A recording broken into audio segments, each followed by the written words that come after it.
there's the trophy. So got that for this work in progress. Anyhow, really glad to be able to have this car driving and on the road. A little bit overcast day, but the weather's nice. See if we get a picture of Mount Hood here around the corner. You guys like my custom gauge? Instrument panel, $0.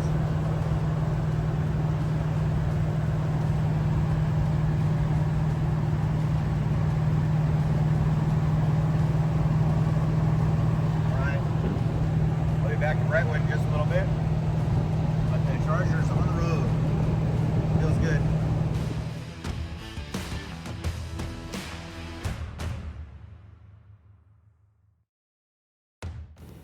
All right, so here's some updates on my Charger. I'm just kind of throw these pictures online here just so I can put them all in one place.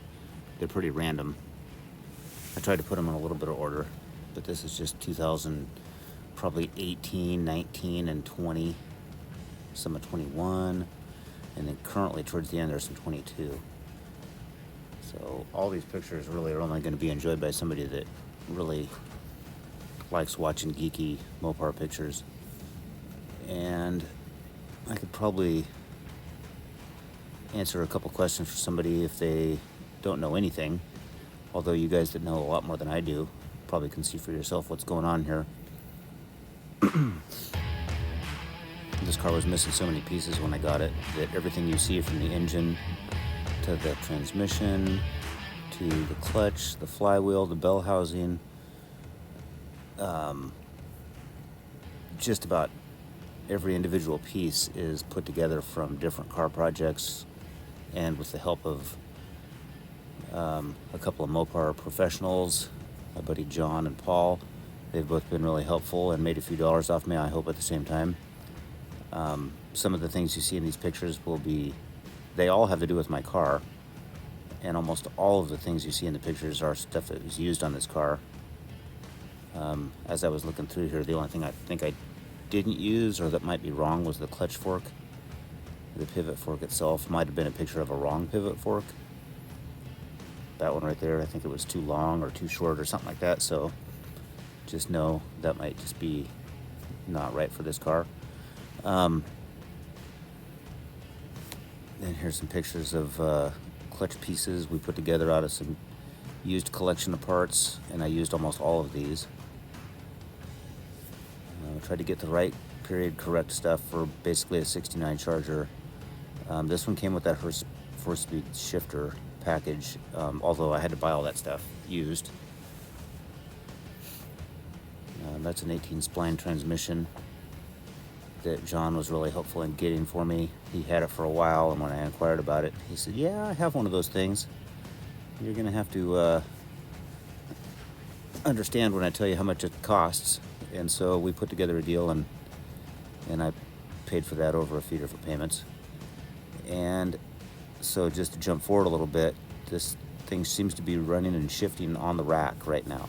So it's November of 2022, and in the next video I put out, I'll show you this car running, at least on the rack. I haven't had it out of the shop yet in my home garage, but you know, you can imagine how excited you are when a project finally gets actually running and shifts into a gear and spins a rear axle that hasn't been, you know, on the road in 40 years. So I'm pretty excited about it. I think I'm going to throw this video on YouTube, like I say, just to have it on there. And then what I'll do is I'll go back and put some maybe shorter videos or little side projects of getting this thing running together that will be hopefully useful for somebody. I've learned so much by watching other people's videos on measurements or where certain bolts go in certain holes, clips, routing of wires, bracketry. Again, stuff that you just can't find. You just have to watch a ton of people's YouTube videos and learn a little bit from everybody. That's a cowl I'm pretty glad to have said I straightened out. There might be a video of that somewhere. There's an early picture of the car when I first got it. And that's a picture that's a couple years old right now. It's about what it looks like today.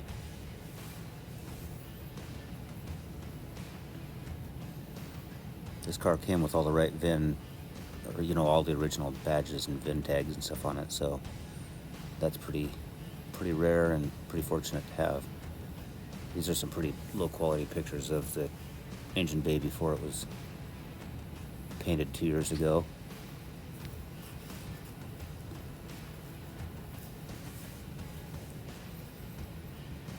And there's the VIN plate for it.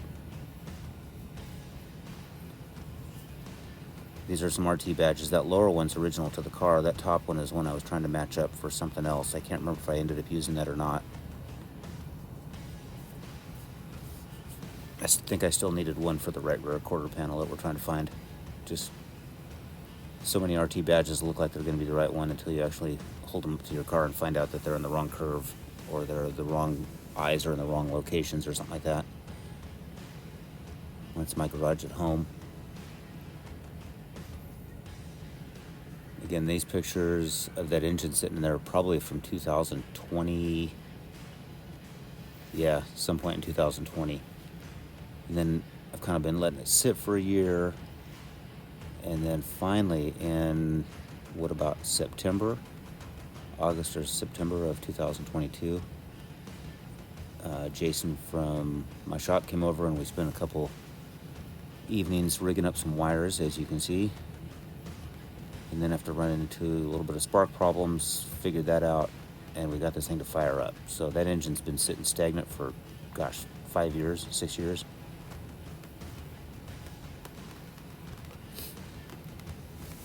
I towed the car down into Gresham and got one of the muffler shops to put some dual exhaust on it for me. They did a pretty good job in some ways, but in other ways I got to go back and have them fine-tune some things now that it should be done better. And that's an 8 1/4 differential that'll just be in here for a while. I found those wheels right there on the back of a Toyota motorhome. 9-inch wide Vector style wheels, 15-inch. And those are what's going on the back of it. So anyhow, thanks for watching. And I'll shoot out another video here in November of 22.